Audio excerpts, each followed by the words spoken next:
നമസ്കാരം. ചെറിയൊരു വീഡിയോ.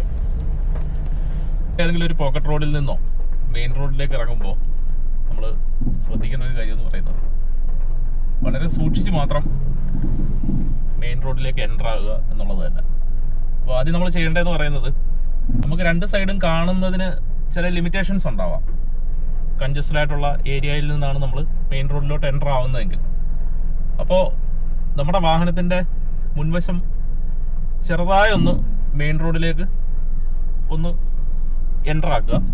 അതിനുശേഷം നമുക്ക് ഏത് ഡയറക്ഷനിലേക്കാണോ തിരിയേണ്ടത് ഒന്ന് ഇൻഡിക്കേറ്റർ ഇട്ടേക്കുക. കാര്യം മെയിൻ റോഡിലൂടെ വരുന്ന ആൾക്കാർക്ക് നമ്മൾ എങ്ങോട്ടാണ് തിരിയുന്നതെന്ന് അവർക്കൊരു ഐഡിയ കിട്ടും. അപ്പോൾ ഒരു വാഹനം വരുന്നുണ്ട് എന്ന് നമുക്കറിയാൻ സാധിക്കും. കാര്യം നമ്മളുടെ ഈ ഒരു വാഹനത്തിൻ്റെ മുൻവശം കാണുമ്പോൾ സ്വാഭാവികമായും അവരെന്തെങ്കിലും ഒരു വാണിംഗ് നമുക്ക് തരും. അത് ഹോണായിരിക്കും, ഡിപ്പെൻസ്. എന്നിട്ട് നമുക്ക് വിസിബിൾ ആകുന്ന ഏരിയ വരെ അതേപോലെ സ്ലോ മൂവ്മെൻറ്റിൽ നമ്മൾ കൊണ്ടുവന്നതിന് ശേഷം രണ്ട് വശങ്ങളും നമ്മൾ മാറിയും തിരിഞ്ഞ് നല്ല രീതിയിൽ നോക്കുക.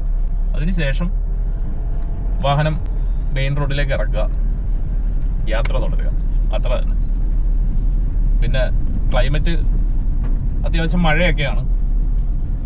നമ്മൾ പറയും മഴ, മ്യൂസിക്, ഡ്രൈവ് അന്തസ്സൊക്കെയാണ്. സംഭവം ശരിയാണ്.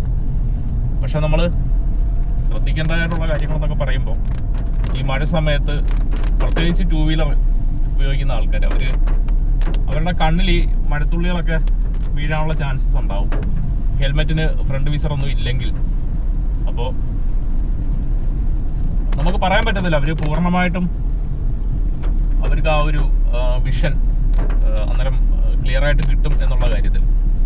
അപ്പോൾ കഴിവതും നമ്മളൊന്ന് ശ്രദ്ധിക്കുക, മറ്റുള്ളവർക്ക് വേണ്ടി കൂടെ നമ്മളൊന്ന് കരുതുക, പ്രത്യേകിച്ച് മഴയുള്ള ഡ്രൈവ് എന്ന് പറയുമ്പോൾ.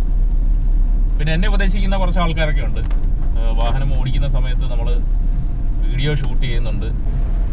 അപ്പം നമ്മൾ കാണുന്നുണ്ടല്ലോ, എൻ്റെ രണ്ട് കൈയും സ്റ്റിയറിങ്ങിലാണ്. ക്യാമറയിലേക്ക് ഞാൻ അങ്ങനെ ഫേസ് ചെയ്ത് സംസാരിക്കുന്നുമില്ല. ഇനിയിപ്പോൾ നമ്മളുടെ കൂടെ ഒരു പാസഞ്ചർ ഉണ്ടെന്നുണ്ടെങ്കിൽ, ഇപ്പോൾ കോ ഡ്രൈവർ സീറ്റിൽ അവരും ഉണ്ടാകാം, നമ്മൾ അവരുമായിട്ട് സംസാരിച്ചുകൊണ്ടായിരിക്കാം നമ്മൾ വാഹനം ഓടിക്കുന്നത്. അപ്പോൾ ചില ആൾക്കാരെ സംബന്ധിച്ചിടത്തോളം അവർ കോൺസെൻട്രേറ്റ് ചെയ്യുന്ന ഒരു കാര്യത്തിൽ മാത്രമായിരിക്കും അവർക്ക് എയിം ചെയ്യാൻ പറ്റുക. പക്ഷെ ഒരുപാട് പേർക്ക് എങ്ങനെ മൾട്ടി കോൺസെൻട്രേഷൻ ഉള്ള ആൾക്കാരുണ്ടാവും. അവരെന്തെങ്കിലും ഒരു കാര്യം ചെയ്തുകൊണ്ടിരിക്കുകയാണെങ്കിൽ തന്നെയും ബാക്കിയുള്ള കാര്യങ്ങൾക്ക് അവർക്ക് ശ്രദ്ധയുണ്ടാവും. അതുകൊണ്ട് ഉപദേശമൊക്കെ കൊള്ളാം, ഉപദേശം കൊള്ളാം വർമ്മ സാറേ. പക്ഷെ ചെറിയൊരു പ്രശ്നമുണ്ട്. അതിനെ അത് വേറൊരു തലത്തിലേക്ക് കൊണ്ടുപോകാതിരുന്നാൽ കുറച്ച് നല്ലതായിരിക്കും.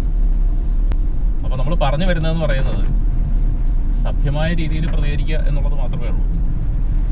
പിന്നെ എല്ലാ കാര്യങ്ങൾക്കും നമ്മൾ ഈ പറയുന്നത് പോലെ മറുപടി കൊടുക്കാൻ നിന്ന് കഴിഞ്ഞാൽ അതിനെ സമയം കാണുള്ളൂ.